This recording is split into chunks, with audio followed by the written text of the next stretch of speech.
All right, well, this morning we are keeping an eye on traffic, as Pat just said. Now, as more rain covers parts of our area and with rush hour almost here, Isabella Moeller is live on Interstate 630 at the construction area to see how traffic is moving there. Isabella?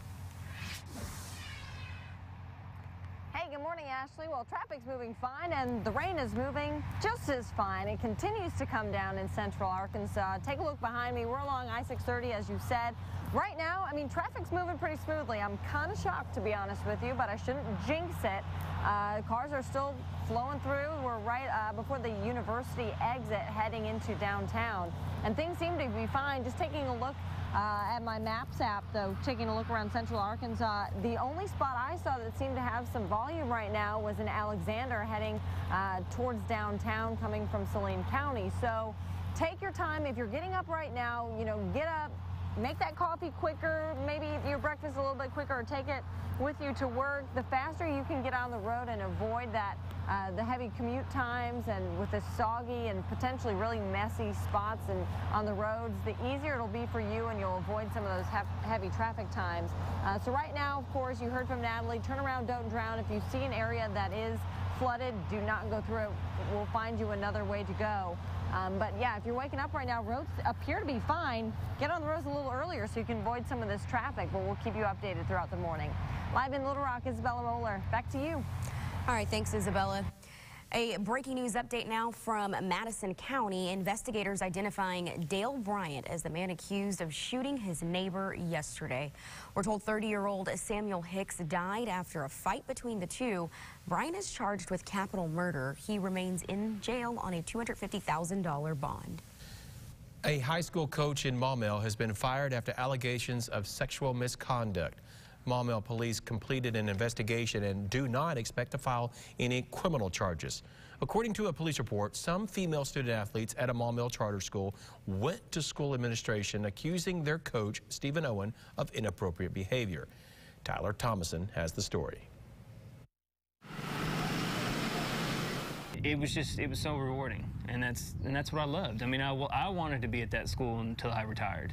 Stephen Owen felt right at home after taking a coaching job here at Maumelle Charter High School 2 years ago. But his exit came sooner than expected after allegations from his own players stacked up.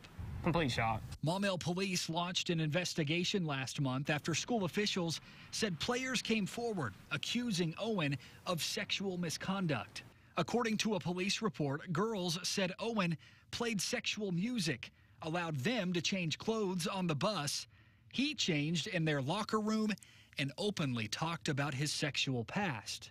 Owen denies any wrongdoing. When they were asked about the music, I supplied the playlist. I always had a parent or I had an adult chaperone on the bus. Did you ever change in the girls' locker room? I did, but there was no one present. The only time I ever did, I was in the locker room with it locked and closed, and I changed and left before any other girl came back in there. The police report indicates a 6-day timeline that culminated in Owen's firing, but no criminal charges. Owen supplied me with what he says are nearly a dozen notes of support from parents and players. Now, the former basketball, volleyball, and track coach doesn't know what his next move will be. Well, I was hoping to get another teaching job, but I think now with all this out, it's going to be a long time. That was Tyler Thomason reporting. We're told there is a school board meeting set for August 13th where supporters are expected to show up and speak for Coach Owen. He also plans to be there. A second warning about a possible hepatitis A exposure in Arkansas, this time in Fort Smith. An employee at the Red Lobster recently tested positive for that virus. The health department believes it's related to out-of-state travel. Now, if you ate at this restaurant between July 18th and August 14th, you will need to be vaccinated. And the State Department of Health will hold 2 hepatitis A vaccination clinics in Fort Smith later this week. Both will be at Bengren Park at the storm shelter.